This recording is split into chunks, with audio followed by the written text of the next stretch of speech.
Hello everybody.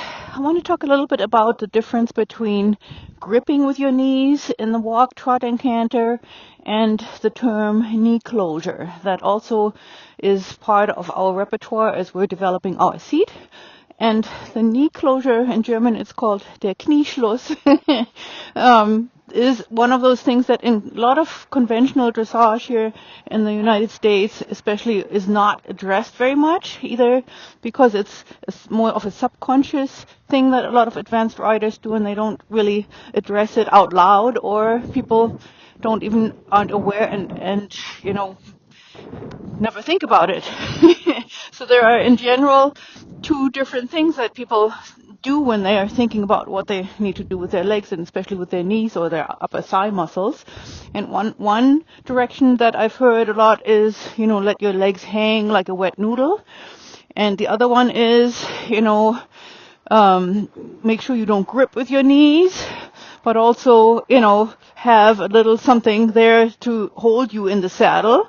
And that's kind of hard to distinguish between what is what, and when is it gripping and when is it, hanging, and all these different things. And I believe that there's this big chapter in between that has to do with creating a positive tension pattern where you're using your knee closure, the knee that is kind of going on and off in rhythmic intervals as you're riding, especially in the trot and in the canter, but also in the walk. That is a communication tool. It is something that lets the horse know, we're with them. We're inhibiting sometimes as part of the half halt. For example, the half halt is always this another elusive concept, but it has always those three components: the driving, inhibiting, and the releasing component. And that applies to the legs of the rider, of course, also. And the inhibiting part always has to do with a little bit of a rhythmic on and off of your upper leg or of your knee pressure, right? And to distinguish those two things, the gripping of the leg versus the knee closure, I want to talk about it in terms of energy and tension. Positive tension is something that when you're consciously applying something without, gripping fearfully or nervously, that is the knee closure concept. You're going on in combination with your lower leg, in combination with your core muscles and your psoas-muscles. I'll get to that in a minute. But that is, positive tension that you can use and that you can learn about, and how your horse will tell you and let you know how it feels and what the dosing needs to be to perform certain things better and more cohesively. And so that is a really good thing. Knee closure is a good thing. Knee gripping, not so good. Knee gripping with your knees means that a lot of times you're starting to hold on to your horse, especially when you're not that experienced yet or you haven't paid that much attention to that part of your body. And it refers more to a constant nervous energy kind of tension that you're applying to your horse's torso with your knees and your thighs. And the horse reads that in two ways. The horse reads this gripping either as an invitation to, say, oh my God, we're not safe. My human up there is starting to get clingy, and so I better take us into a safe spot. And you can create a nervousness in a horse and a running that may, result out of this. But it could also be the opposite. It could be that the horse feels inhibited because right underneath our upper leg and our knees are the slow down buttons in the horse's nervous system that is, woven across his or her whole body. So if you ride with, let's say, too much knee pressure all the time, that will make the best horse ultimately think that you want him to slow down or stop, and then you might have to work harder with your lower legs, and that creates problems because you just have a misunderstanding before you even get started with your conversation, right?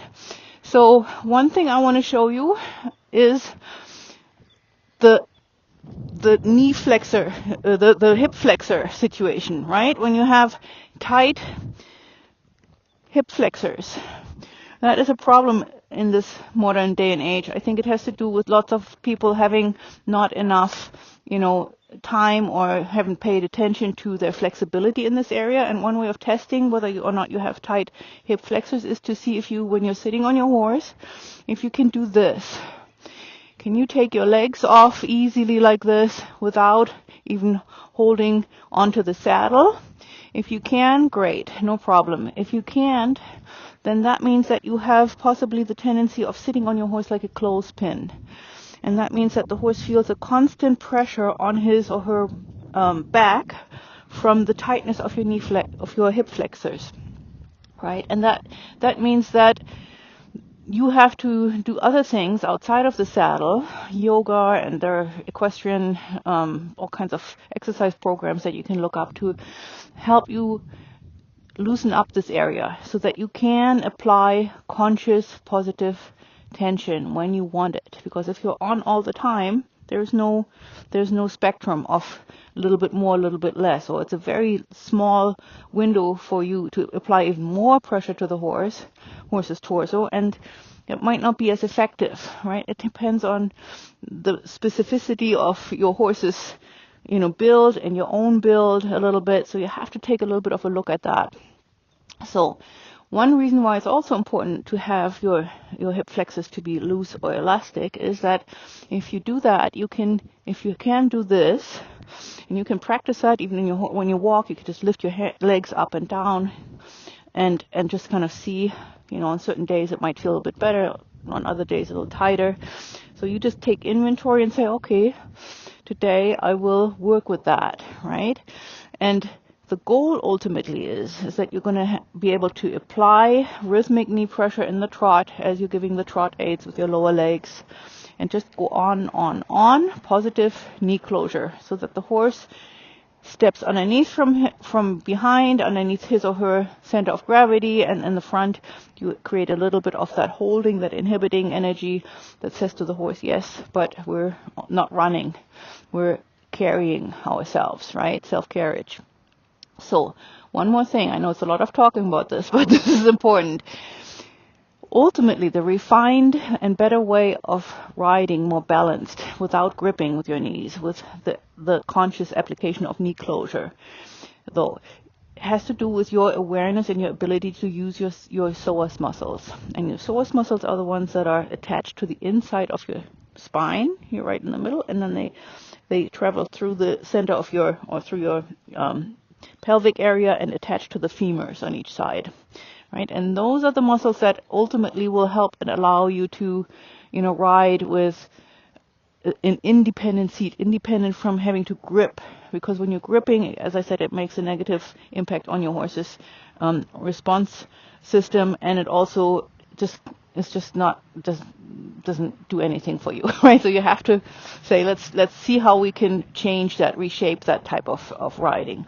And so with the psoas muscles, to get in touch with them, to even kind of get an idea of where are they, how do I feel them? Well, you can feel them by lifting your legs like this. Once you do that, you can definitely sense these muscle strands and these connections on the inner part of your core, your midsection, right? And again, there are a lot of exercises. There are books. I will put some links into the description of my video, and so you can, focus in and play around a little bit outside of the saddle. But it is ultimately so important that you start to say, when I trot, I need to, and I'm going to go take Philly here. She's getting a little bit antsy. Back onto the circle. If you sit in the saddle and you say, I want to, in the mildest sense, in the sitting trot, even just for a few steps, feel my psoas muscles. Bring your shoulders down, breathe out, feel as if you have weight in your heels, so that your heels drop down nicely, and just go into a tiny little bit of trot and just kind of feel what actually happens. What happens? What happens if I don't grab with my knees or grip with my knees? Can I just still sit here? Yes, and you can, right? And I'm doing this on a long rein even. There's nothing that I'm holding on to, because the reins also can be a little bit of a balancing aids if you're not that safe and secure in your seat yet. And you're just going to go like, okay, shoulders down, heels down, breathe out, bring your stomach a little bit forward and just start to feel, breathe out and walk again where those muscles are. And then you can, expand on that with everything that you're riding. Everywhere you go, you can always say, can I feel my psoas muscles or can't I? And start building that awareness and start riding with a new sort of understanding of how your body works and how you can help your horse work better with you. And ultimately, that is how you create, more correct riding, more harmonious feelings between you and your horse as you're in the saddle. And I know lots of talk, lots of, words and, concepts, but it's so important that we do this kind of work for ourselves in our heads first, and then we can apply them step by step, and I'll continue to think about other things that might be helpful. And with that, I wish you a good day, happy riding, and I thank you, Philly, and so much for today. Goodbye.